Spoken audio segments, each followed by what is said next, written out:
From a non-judgmental place, if you had to identify the closest 3 to 5 people to you, are they more turtle or pufferfish? Understanding that, I believe, would help you understand the interactions you have with them. I used to be the guy who asked way too many questions in every class, physics and math and all this stuff. I would take advantage of that opportunity to learn as much as I could from people who knew better than I did, who have decades on this earth more than I do. In this case, 14, 15 years. Next Level Nation, welcome back to another episode of Next Level University, where we teach you how to level up your life, your love, your health, and your wealth. We hope you enjoyed our latest episode. It was episode number 1426. Discipline is much harder without this. Today, for episode number 1427, happy Sunday. Are you a turtle or a pufferfish? Another frame for that, is your trauma response to go docile or to become dominant? I didn't want to name that because I know some people might not know what docile means, or it's not a very commonly used word. Alan and I want to maintain anonymity. We were spending time with somebody one time, and this person is very, very arrogant. So they're a pufferfish. So a turtle is somebody who shells up and goes docile. They hide. A pufferfish is somebody who puffs out their chest and says, I'm the best in the world. I'm the best. And Alan will go more into this. But we were spending time with this person, and they were a pufferfish for sure. Alan and this person got into a kind of a disagreement, and they were both pufferfishing very much. I went very, very docile. And when I say that, I mean I was like hiding in the back seat. I don't want to be here. Please get me out of here. This is terrible. Eventually I said, hey, can you guys just shut up? Because you both sound like idiots. I don't know where that came from. That's not like me. But I think I felt so sick of being unexpressed. I'm so sick of being docile and in my shell that I wanted to express myself. And by expressing myself, I kind of had to become a pufferfish in order to get my point across and say, hey, you guys are acting like assholes, or whatever I said. I don't know what it was. That's what this episode is about. Are you somebody who goes into your shell and just avoids and lets people walk all over you? Are you somebody who, when you get triggered, you puff out your chest and you say, I'm the best, I'm smarter, I'm better, I can be, if I'm the loudest person in the room, I'll get the most respect. Whatever your reaction may be, that's kind of the point of this episode. Alan, this was your episode. Tell me what I messed up. These are responses to usually what your brain perceives as danger, usually in areas where you're very insecure.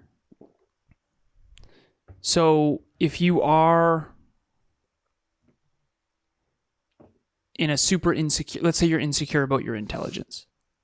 And let's say a different scenario, Kevin, myself, and one of my mentors, Kev, you talk about so this is a different person that we're referring to, but we went and interviewed Brant Pinvidic. Mm-hmm. He wrote a book called The 3-Minute Rule. And Kevin talked about how he got really insecure and he wanted to villainize us talking business, but instead he looked inward and transformed that pain into power. And he said, I don't know enough. I need to learn more. What book should I read? And we talk about that all the time on the show, turning your pain into power. So he was insecure and he could have pufferfished and said, oh, you guys are XYZ. Instead, he didn't. He turned inward. If you are insecure about your intelligence level and then you're around a couple people who are very, very, very intelligent, your tendency might be to shell up and not talk, or it might be to pretend like you know what you're talking about when you don't. Neither one of those things are super useful. Neither one of those things add value to your life. What a truly confident and humble person would do is sit in the conversation, try to add value, but take notes. Take it all in, absorb. Maybe you don't have to be the teacher here. Maybe you don't have to shell up and say nothing. Maybe you can ask questions. Maybe you can be courageous and vulnerable and say, honestly, I'm a little over my head here, but let me take some notes. Let me learn from you two. In the scenario that Kevin discussed, though, that was probably useless banter that didn't have any real value. So he eventually expressed himself and said, hey, you two sound like idiots, cut the shit. Which is good, because I have that quote that I always say, the suppression of self-expression either leads to depression or explosion. And I always use the analogy. There's one of the Jurassic Park movies, Kev, that the... Hold on. Let me turn on Alan's movie story music soundtrack. I'm going to create that. Every time you tell a movie story, I'm going to play it. I don't have it right now, but imagine your mind. Can it be the Jurassic Park soundtrack? Definitely. Okay. We can't use that. I don't actually think we can. We can't use that. Yeah, due to copyright and or legalities, yes. John Williams will be very upset with us. I know a guy. I know him. I'll talk to John. You know John? Talk to John. So talk to the man, the guy, the Jeff. So Jeff Williams, no. So the Jurassic Park movie, I forget which one it is. It's one of the ones with, who's the guy from Parks and Rec? Chris Pratt. It's one of the ones with Chris Pratt, so it's one of the later ones. And there's a volcano that destroys the island. So spoiler alert. Although I'm pretty sure it's in the preview. And it's a really intense scene. But I always say that when you suppress for too long, suppress yourself, number one, it creates depressive thoughts, sadness, lack of confidence, lack of self-worth. It's not good for you. But eventually you get so frustrated with your own suppression that eventually you explode. And I've been guilty of that. Kevin has been guilty of that. And in some ways, he probably should have said and expressed himself earlier. Then that way he wouldn't be a dick in that moment of, hey, you guys are idiots or whatever. So we've all had imperfect moments. So this isn't against me. This isn't against Kev. This isn't against you. The point is that if your trauma response, your stress response is to suppress, then most likely eventually that will lead to an explosion that will hurt people. I think of like a dog getting out of muddy water that shakes it off and gets mud on everybody. But if all you ever do is explode, express, you're going to be the loudest in the room. I actually think the loudest person in the room is the most insecure, usually. And I know that at times when I was insecure, I was the loudest. That's just a trauma response. I'm thinking of someone right now who has an opinion about everything. They're the world-leading expert on everything. At least they act like it. And it's like, you realize that you've never read a book on this. You don't lift. I remember one time he was like, dude, when you deadlift, you really should XYZ. My brother's a personal trainer. I'm like, dude, you haven't been to the gym in a decade. Stop. Just shut the hell up. You know those people you just want to be like, shut the hell up. You ever thought about just shutting the hell up? Yeah, if that resonated with any of our listeners, that person's probably a puffer. They're deep down, they're insecure, and we know that. Bullies are deep down very insecure. Otherwise, they wouldn't be bullies. So, you've got the turtles and the puffers, and we've all been both in different scenarios, but we have a home. Which one is your home? Just like the song playing in your head? Usually, the song playing in the puffer's head is, I'm the best, I'm awesome, I'm great, I'm a winner. Usually, the song playing in the turtles is, I'm not good enough, I'm not smart enough, I'm a loser, whatever it might be. And again, I'm paraphrasing. That might not be the exact song. But what we want to do here from a personal growth and self-improvement, holistic self-improvement perspective is we want to identify which side we're on, which side is our home, and what to do about it. I wanted Kevin to articulate this, but I'll do it. I've grown a lot since that moment. That moment he described at the beginning was years and years and years ago. I think that was probably 5 years ago. Since then, I've really come to, as I've become more secure in who I am as a man and who I am and what I am and my capabilities, I don't need to be super loud anymore. And I also realize that there are certain scenarios where I actually go docile. So the two words are docile and dominant.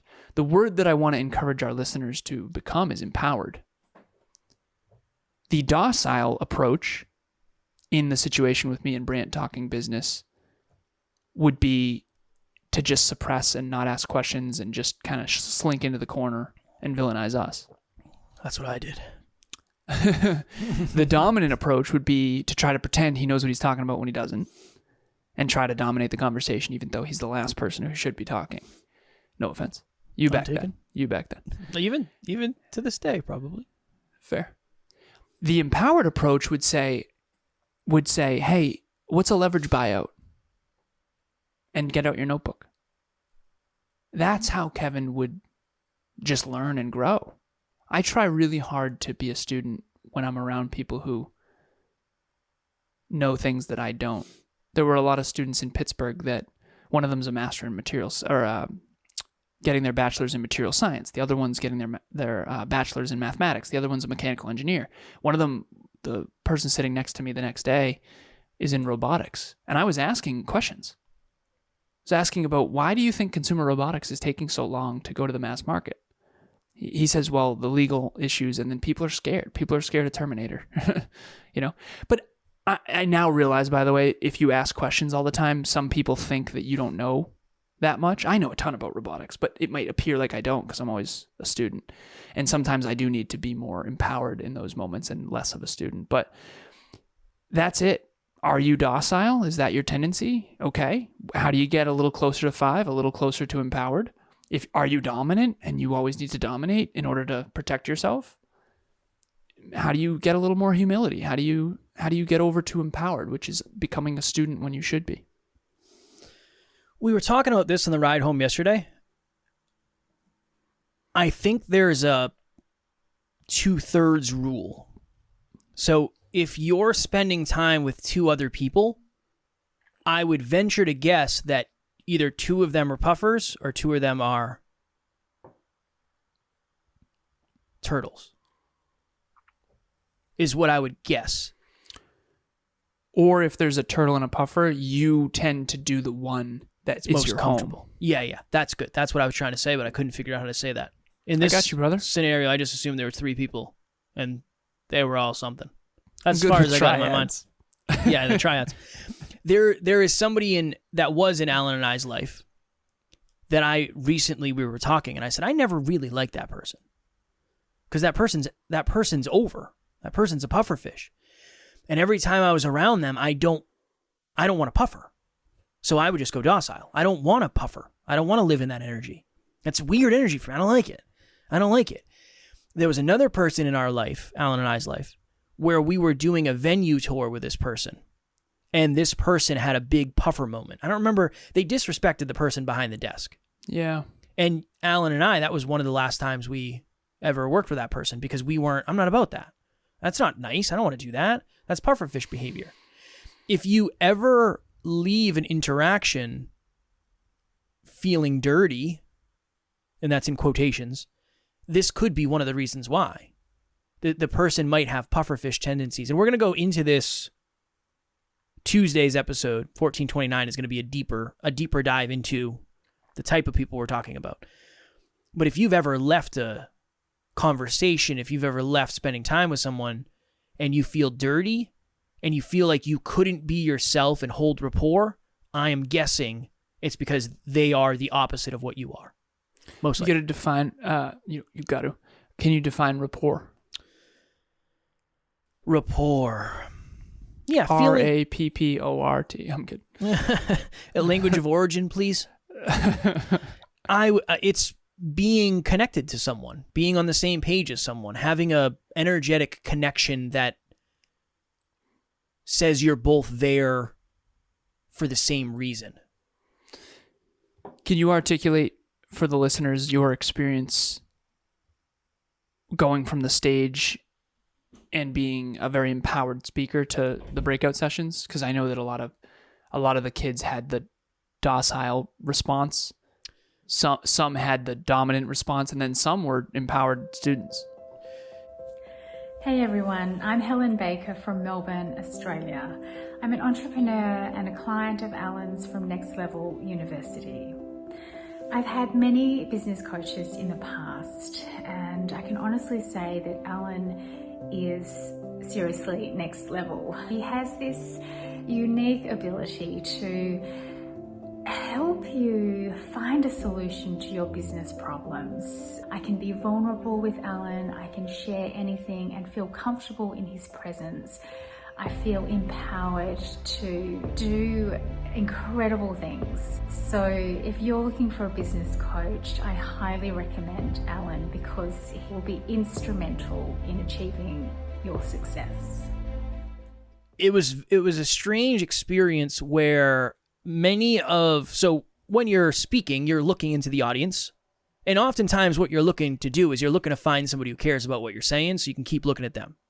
You're just trying to let me find somebody who resonates with this. All right, let me keep an eye on them. Did they resonate with this? All right. You're looking around the room and you're finding faces and remembering faces. Some of the faces that seemed the most pufferfish, maybe they're laughing or they're looking at their phone or they're just paying no attention at all. I assumed that when I met them in the audience, there was going to be conflict. This person's going to have an ego. It's going to be bad. That was not the case. Most of them they went docile. And what I told Alan is, I said, I can imagine that is the response that police officers get when they pull over people who have never been pulled over. And I joked with Alan. I walked up to someone, and this isn't from a judgment thing. This is just a learning. I said, hey, how you doing? He said, good, you? And I said, I'm great. What'd you learn so far? And he said, I'm good. How are you? And it was deer in headlights. He wasn't there. He was internal, thinking of, oh my goodness, I'm going to look stupid. I don't know what's going on here. Again, I've been there a million times. Insert Brant Pinvidic story. That is what I saw most. Any of the pufferfish was, I'm almost too cool to even try to answer the question. I don't even need to try to answer the question. It's not even worth me trying to answer it. Too cool for school. That's what the experience for me was like. I really want to make sure this lands. If you're on the too cool for school end, you're not going to learn much because you're too cool to ask questions and learn from someone who is there to teach you. Kevin and I got paid to be there. We got paid very well to be there. We study personal development, self-improvement, holistic self-improvement every single day for the last 6 years. And we're both much older than these students. There's a lot they could learn from us. If I was in my early 20s, I would ask 1,000 questions. I know I used to be the guy who asked way too many questions in every class, physics and math and all this stuff. I would take advantage of that opportunity to learn as much as I could from people who knew better than I did, who have decades on this earth more than I do. In this case, 14, 15 years. That's an empowered person. That's someone who's secure enough to ask a dumb question. That's someone who's secure enough to say, I'm not too cool for school, but I'm also not too scared to ask. And so both the turtle and the puffer, let's go back to the original. A turtle, when it thinks it's in danger, it hides in its shell to protect itself. A pufferfish, when a big fish comes along that is going to eat it, there's this little Netflix documentary called Puff. It's the cutest documentary ever. And it's this documentary, I don't know if it's a docu-series, I think it's a movie, where it takes you through Puff's life from when it's a little tiny pufferfish all the way to through its life. And it teaches you about the habitat and the Great Barrier Reef. I obviously don't know much about any of this. Here's my point. When it gets eaten, it actually gets eaten at one point. Spoiler alert. I know, little puff gets eaten. But, and I didn't know this until after, it puffs up in the mouth of the fish and it spits it out. That. So anytime Puff would be in danger, it would puff up into this bigger, dangerous fish with spikes. Every time you are around other humans,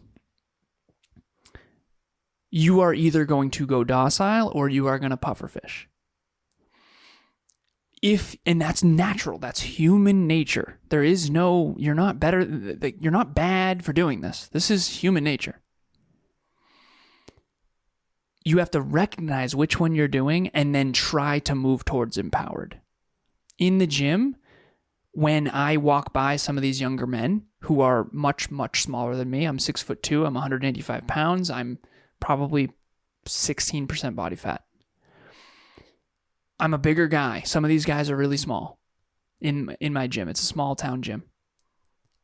They either go docile and won't look at me, which is fine. I actually prefer that because I just want to focus on my workout. Or they do this huge puff shoulder thing. You know those people that if you were not to move, you'd end up bumping shoulders? Yeah, for sure. Yeah, I can't stand it. I hate it. One of these times I'm just going to just not move. But I want to be respectful, so I tend to move, but I also tend to go docile around puffer fishes, which is a whole nother thing. So what is your trauma response? What is your stress response? Instead of trauma is a heavy word. What's your stress response? When you're uncomfortable, when you have social anxiety and you struggle, do you puff up and try to be the center of attention and, or do you go docile and try to slink into the background? And when you find yourself doing one or the other, or whichever one you flip-flop on, try to get closer to empowered. What's the empowered move? What would a secure person do? Because at the end of the day, that's all it is. It's just insecurity. We all have them. And it starts by admitting it, to your point. I had another one of those moments when me and Eddie were working out, and then we talked about business. Eddie Panero, we co-hosted an event with Eddie. And in the gym, when we were working out, during the workout portion, I was 10 out of 10 confident. I don't think I'm a puffer. Maybe I guess I would have a puffer tendency. I'm not. No. You're not. You're empowered. Yeah, okay, good. That's empowered. What animal would that be? A cheetah? That's a great point. The animal would be... I use Simba as a reference in another movie, so throw on the music. If you've ever seen The Lion King, the new one or the old one, Mufasa is a good example of empowered. He's the strongest in the room, but doesn't have to show it. And that... Remember when we interviewed Julian Wynn, and he is such a strong... I remember he was docile in the interview. He was not a good speaker. No offense. I mean, he doesn't speak for a living, so I'm not trying to be unkind here. But compared to us, we had a lot of reps, and he was very mousy, and he did a great job for someone in there in the beginning. But I remember after the interview, he put on the gloves. And I was like, oh. Yeah. Oh my, this is his game. So he just played our game. This is his game. And I definitely had a trauma response to that. I was like, oh yeah, no. And then you went in the ring with him. So he went from our ring to his ring, and he doesn't have to puff. He knows he can kill you at any time he wants. So it's beat you, whatever, at any time he wants. So he can definitely kill you if you wanted to. Yeah, if he wanted to, he could kill you. So he doesn't have to. Versus someone who is at a bar fight and they're puffer fishing and they think they're so strong. They're not. They're puffer fishing. They're not actually strong. They're not actually dangerous. Or maybe they are. I don't know. But you know what I'm saying. So the truly empowered person is the person who is truly competent, truly capable, truly confident. Everyone who's docile or dominant, overly docile or overly dominant, is basically just compensating for lack of capabilities and deep insecurities. What's the animal? Lion? Just say suppose. Lion or lioness, though. Lion or lioness, yes. Lion or lioness. I appreciate that. I appreciate that reframe. I was telling a story, and then you interrupted me. You went off on a damn tangent, and now I forgot what I was saying. It'll come back to you. It's all coming back. You asked me a question. I didn't interrupt you. I didn't ask you a question. I did ask you a question. You did. But you asked me what animal would that be? Yeah, but it was after the interruption. Yeah, probably. This is what I was going to say. You and I were hanging out with Eddie. Yeah. 10 out of 10 confident when I'm working out, lifting. Then we're talking about business, and my initial thing was to villainize both of you. And then I went inward, like you said earlier, and I said, this is a me thing. This isn't a them thing. This is a me thing. That gave me the awareness to at least say, right now, they're not both puffer fishing. It's not a 2-against-1 puffer fish. I'm just very insecure about this. I think you were both empowered. And that empowerment, to me, was triggering at the time. Yeah. So I want to share that. I'm grateful that you shared that story, because sometimes people are just being empowered and you're taking it as arrogance. It's not.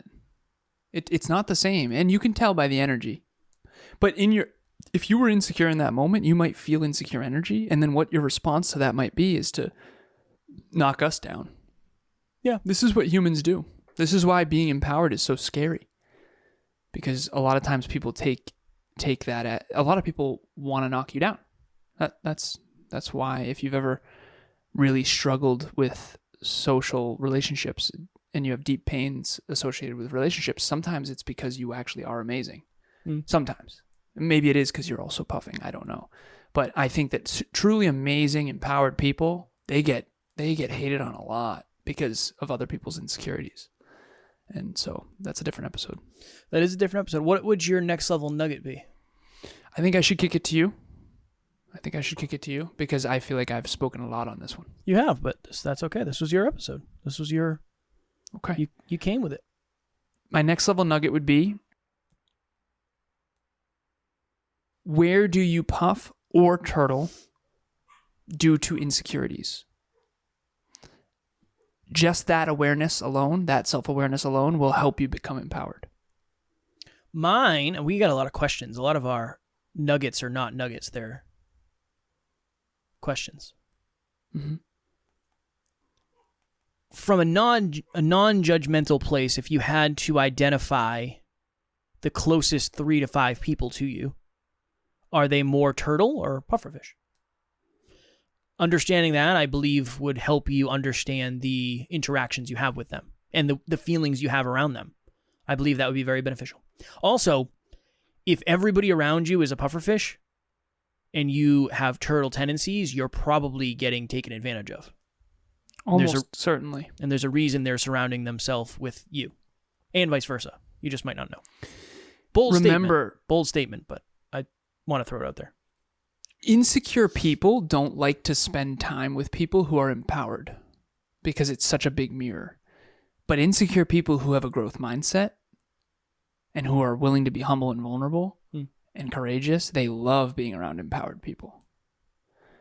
And remember that if you do have deep insecurities and your tendency is to go docile, pufferfish will find you. They find you because it makes them feel big. Most turtles are created from overly dominant caregivers early on who were arrogant and deeply insecure but overly dominant. And I've seen that a lot in coaching. It's like, oh yeah, your dad had to be right always. And that is why you feel like you're always wrong. You're not always wrong. You're amazing. You're amazing. They just didn't want you to know that because they're so damn insecure. They can't ever let you win at anything, you know? So I just don't want anyone to allow a bully to keep you down. That's yeah. Yep. Next Level Nation, if you are listening to us, that means in some way, well, yeah, if you're still listening at this point, that means in some way you probably like us, hopefully, or maybe we add value to your life. I hope so. That's what we're aiming for.